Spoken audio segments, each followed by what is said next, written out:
Leitura humana do livro Telepsiquismo, Dr. Joseph Murphy, capítulo 18.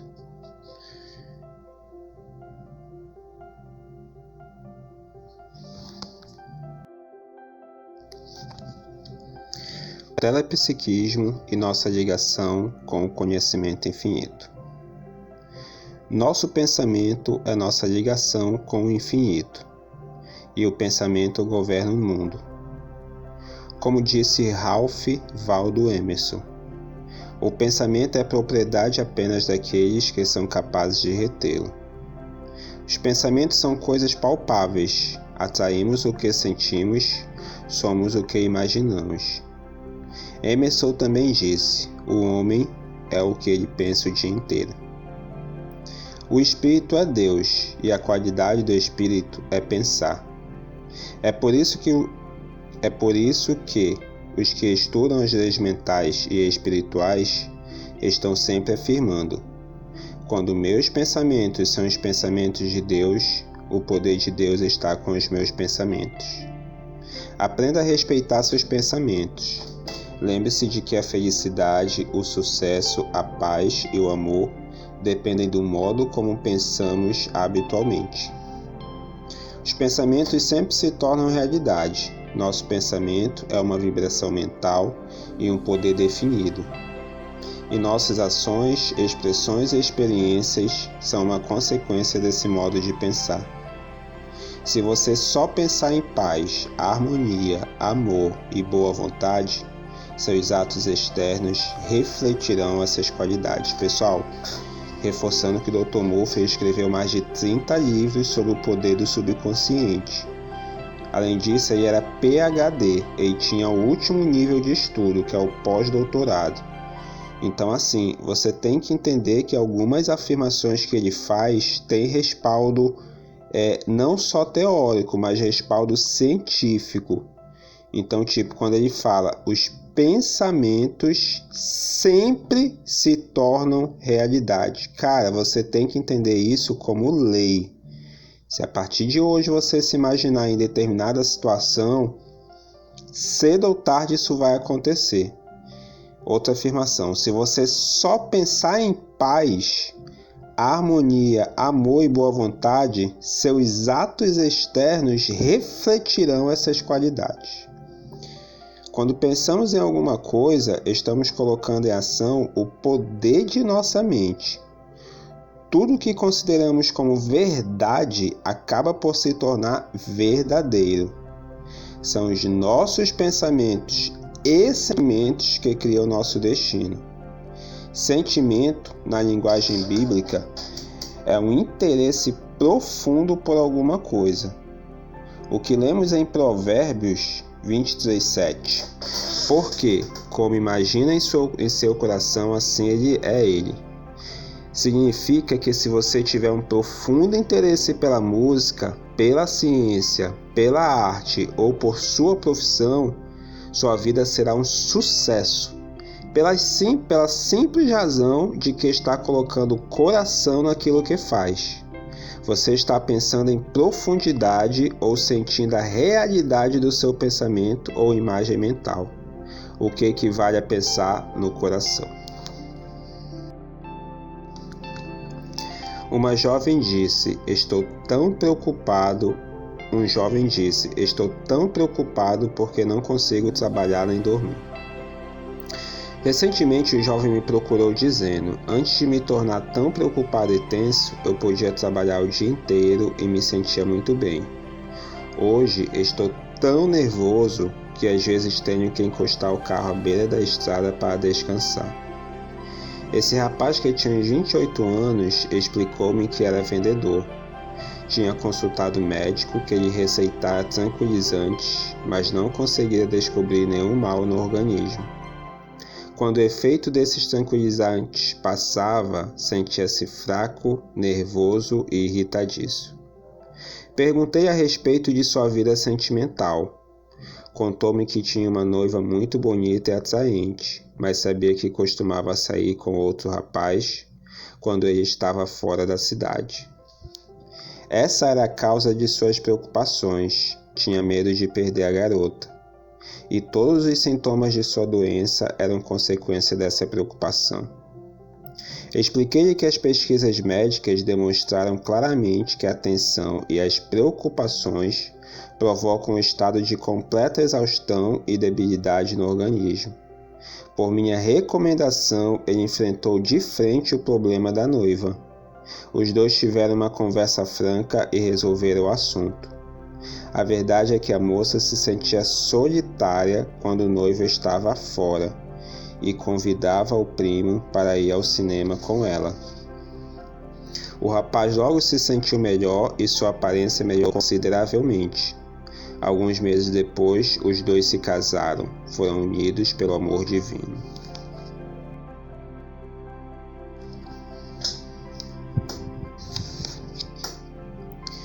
Telepsiquismo e os ataques de asma. Recentemente fiz uma conferência em um clube feminino. Durante uma sessão de perguntas e respostas, uma mulher de Trinidade me perguntou por que seria que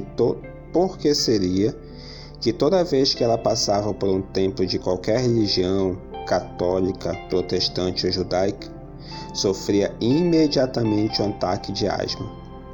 Expliquei-lhe que deve ter havido algum episódio traumático em sua vida que ainda estava guardada no subconsciente, uma memória escondida e que o templo simplesmente a fazia se lembrar da ferida psíquica. Depois de pensar um pouco, ela me contou que, alguns anos antes, quando ela e a família estavam esperando em frente a uma igreja, chegou um amigo com a notícia de que o noivo dela havia morrido em um desastre de automóvel. Desde então, sempre que passava por um templo, ela sofria um ataque de asma, felizmente de curta duração. Expliquei-lhe que tudo o que tinha a fazer era entregar o noivo ao infinito. Ela não tinha nada a ver com o acidente, pois ninguém controla a vida de ninguém. Por minha recomendação, passou a afirmar toda noite. Olha a recomendação do Dr. Move, pessoal. Entrego fulano a Deus, irradio amor, paz e felicidade para ele, e sei que sua jornada está sempre em direção a Deus. Quando pensa em meu noivo, afirme imediatamente: você está entregue a Deus, Deus esteja com você. Pedi-lhe também para não deixar de ir a uma igreja no dia seguinte, dizendo para si mesma: o amor divino caminha à minha frente, tornando tranquilo, alegre e feliz meu caminho.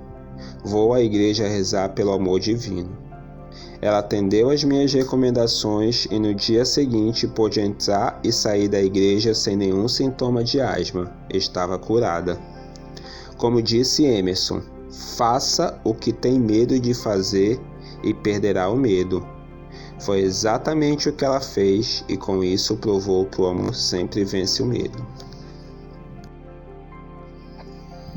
Telepsiquismo e o pensamento objetivo. Estamos pensando no verdadeiro sentido da palavra, ou seja, quando pensamos do ponto de vista dos princípios universais e verdades eternas, os quais nunca mudam e são os mesmos ontem, hoje e sempre. O matemático pensa do ponto de vista dos princípios da matemática, e não com base nas opiniões efêmeras do homem. Você não está realmente pensando quando reage às manchetes dos jornais, à propaganda do rádio e da televisão ou aos dogmas da tradição, da religião ou da opinião pública.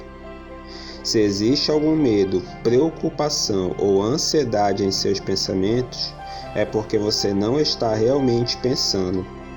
Não há nenhum medo ou negatividade no verdadeiro pensamento.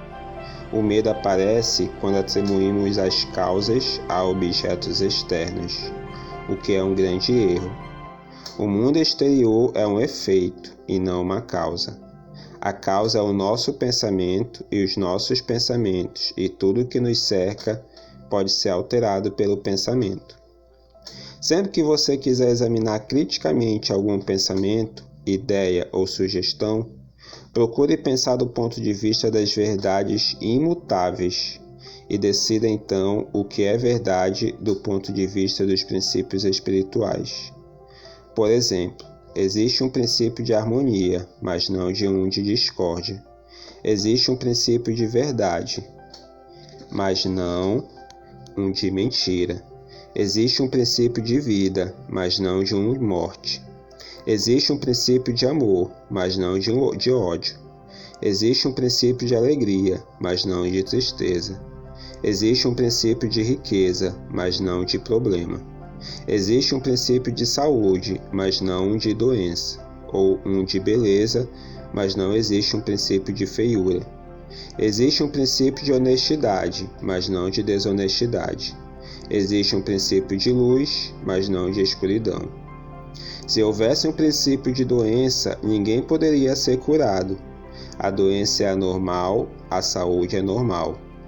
Existe um princípio de integridade física e mental. Como temos o livre-arbítrio, podemos alimentar nosso subconsciente com pensamentos doentios de medo, preocupação, ressentimento, ódio. Assim, estaremos violando os princípios de saúde, harmonia e amor, e teremos que aguentar as consequências. Comece agora mesmo a pensar por você, usando como ponto de partida a seguinte lição da Bíblia. Tudo que é verdadeiro, tudo que é honesto, tudo que é justo, tudo que é puro, tudo que é amável, tudo que é de boa fama, se há alguma virtude, se há algum louvor, nisso pensai. Filipenses capítulo 4, versículo 8. O telepsiquismo nos ensina a lidar com as leis das médias. Há algumas semanas tive uma entrevista com um jovem universitário que trabalhava para uma firma há mais de 10 anos. Ele me contou que nunca havia recebido uma promoção ou aumento de salário, embora soubesse que muitos outros empregados da organização, com muito menos capacidade e experiência, haviam subido rapidamente na firma, tanto em salário como em prestígio. Esse homem era uma vítima da lei das médias. A lei das médias diz que o inconsciente coletivo é a média das mentes humanas, que, em sua maioria, acreditam no fracasso, na doença, na pobreza e em toda sorte de infortúnios. O inconsciente coletivo é controlado em grande parte por crenças tradicionais, por esse objetivo é quase sempre negativo. O rapaz estava muito descontente consigo mesmo e lhe expliquei claramente que, se ele não pensasse por si, seria automaticamente uma vítima do inconsciente coletivo, que se apossaria de seu subconsciente e pensaria por ele. A consequência só poderia ser a negação, o infortúnio, a miséria.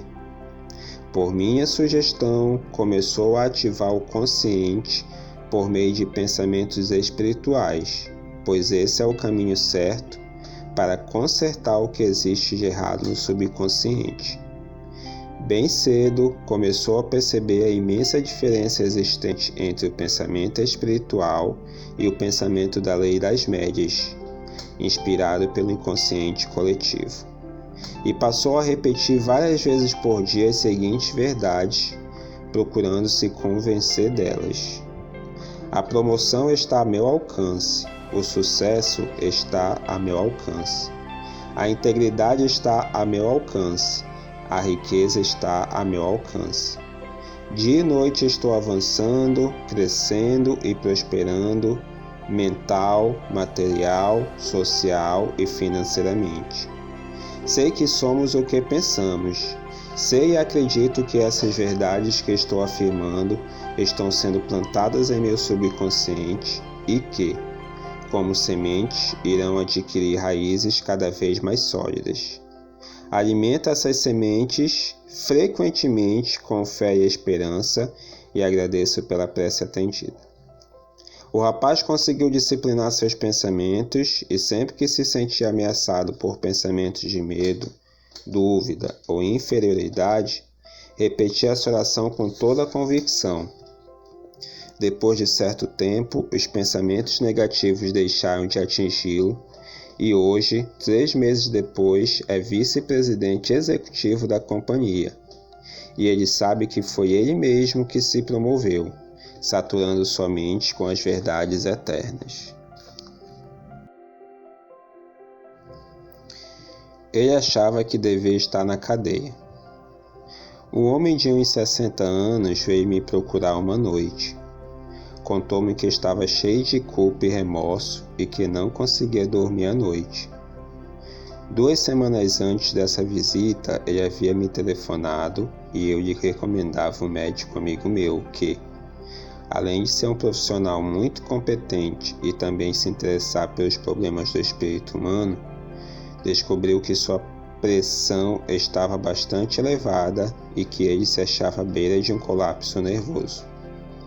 O remédio que o médico receitou fez a pressão voltar quase ao normal, e os tranquilizantes permitiram que o homem dormisse um pouco.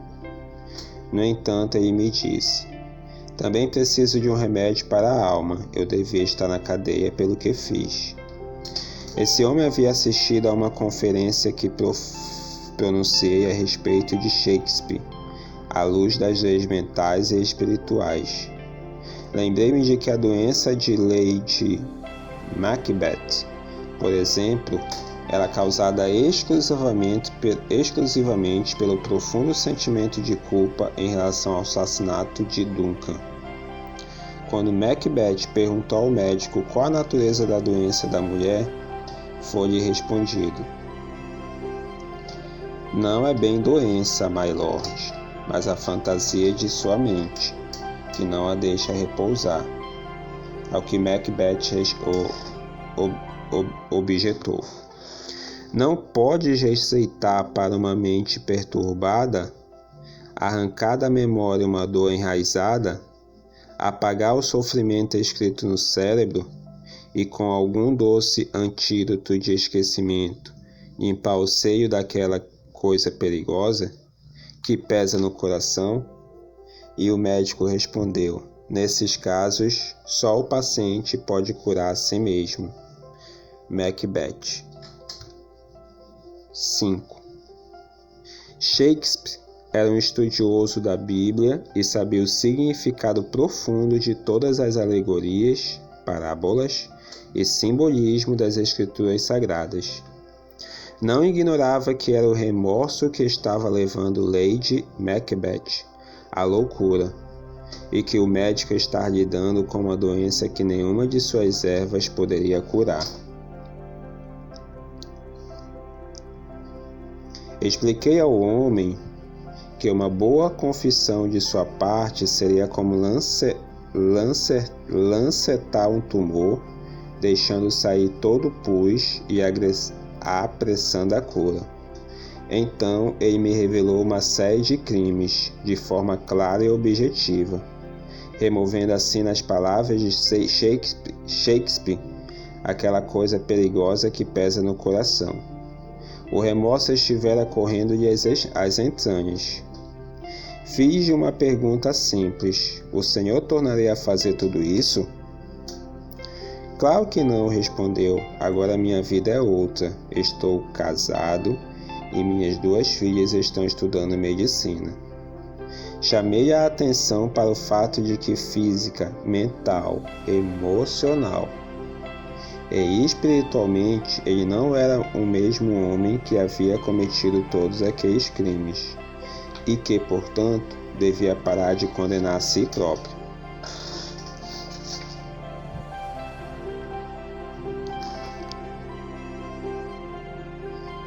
O processo de autorrenovação do corpo e da mente. Os cientistas nos dizem que a cada 11 meses ganhamos um novo corpo. O modo como esse homem encarava a vida havia mudado totalmente. Ele se interessava pelas verdades espirituais e estava levando uma vida honesta. Assim, o homem que havia cometido aqueles crimes não mais existia. Só contextualizando, pessoal, Dr. Murphy citou a história de um senhor que o procurou com um profundo remorso. Por quê? Quando ele era jovem, ele tinha cometido vários crimes. E isso estava se incomodando muito, ou incomodando muito. E o Dr. Wolff explicou, que tudo depende de como ele vê isso na mente. E que tem como ele está mudando esse remorso, essa atitude. Então, só deixando vocês a par, tá? O princípio da vida, Deus não julga nem condena ninguém. É o homem que condena e pune a si próprio em razão do uso errôneo das leis da mente. Quando nos perdoamos e usamos a lei da mente da forma correta, pensando certo, sentindo certo e agindo certo, o subconsciente responde automaticamente ao nosso padrão mental, e o passado é esquecido e enterrado. Um novo começo é um novo fim, pois começo e fim significam a mesma coisa.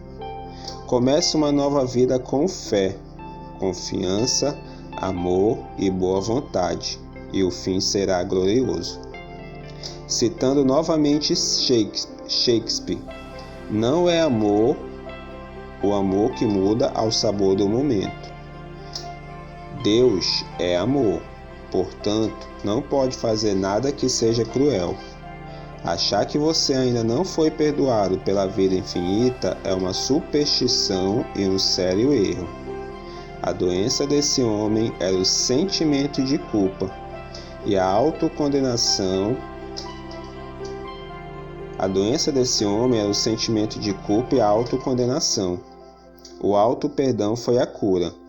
Nossa conversa o fez mudar totalmente de atitude e hoje ele é feliz e saudável. Mulher, onde estão aqueles teus acusadores? Ninguém te condenou? E ela disse, ninguém, Senhor. E disse Jesus, nem eu também te condeno. Vai-te e não peques mais. João, capítulo 8, versículo 10 e 11.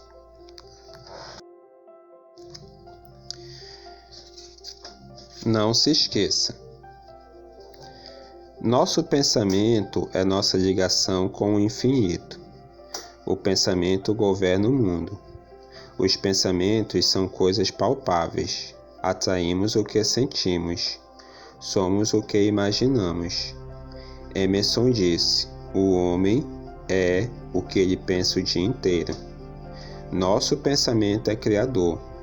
Tenha um respeito sadio e reverente por seus pensamentos, pois os pensamentos sempre se tornam realidade. Sentimento na linguagem bíblica é um interesse profundo em alguma coisa. Se você tiver um profundo interesse por sua profissão, sua vida será um sucesso.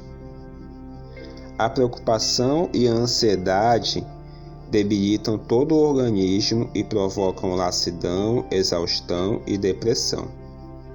Um homem estava sofrendo de neurose de ansiedade e de insônia porque tinha medo de perder a noiva. Conversou com ela a respeito. Convenceu-se de que suas suspeitas eram infundadas. Casaram-se e foram muito felizes. O amor divino os uniu e a explicação foi a cura. Uma mulher tinha um ataque de asma toda vez que passava por uma igreja, o que se devia a um episódio traumático que ficara alojado em seu subconsciente. Quando esperava na porta de uma igreja, recebeu a notícia de que o noivo havia morrido em um acidente. Ela entregou o noivo a Deus, desejando-lhe paz, amor e felicidade, e com isso também se libertou. No dia seguinte, dirigiu-se à igreja mais próxima, afirmando: o amor divino caminha à minha frente, tornando feliz meu caminho. Ela ficou totalmente curada. Faça o que tem medo de fazer e perderá o medo.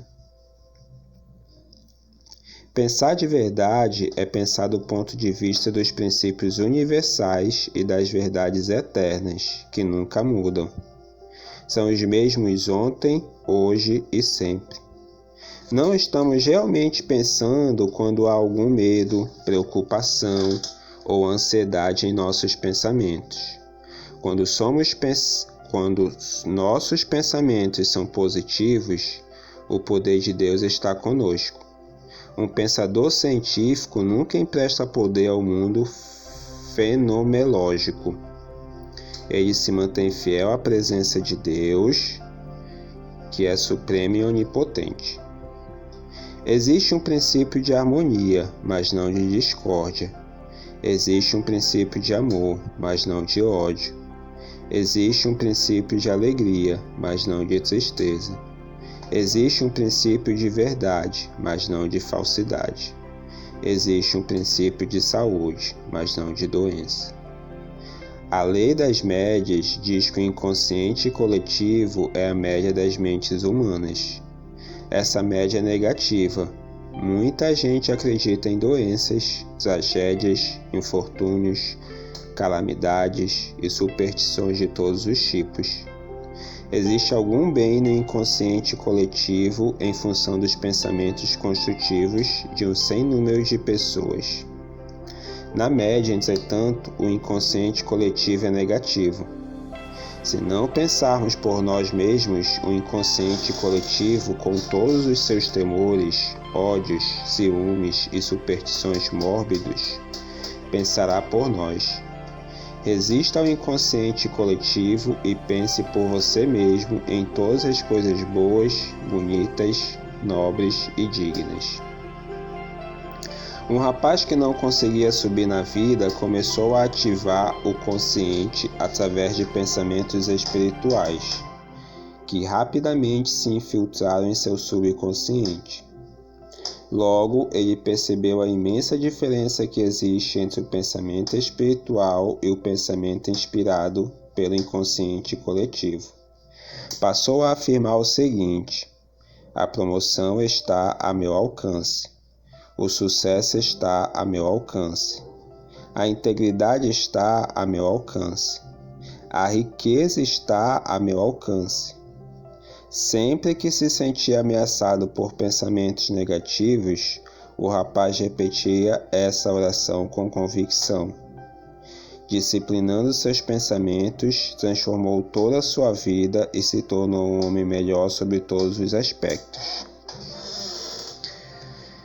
Um homem abatido pela culpa e pela autocondenação, confessou livremente seus crimes e se libertou assim do veneno que corria por sua alma. Ele precisava de um remédio espiritual, pois os comprimidos que estava tomando, embora fizessem baixar a pressão arterial e aliviassem parte da tensão nervosa, não podiam atingir o subconsciente. Como disse Shakespeare no caso de Lady Macbeth, que estava cheia de remorso. Nesses casos, só o paciente pode curar a si mesmo.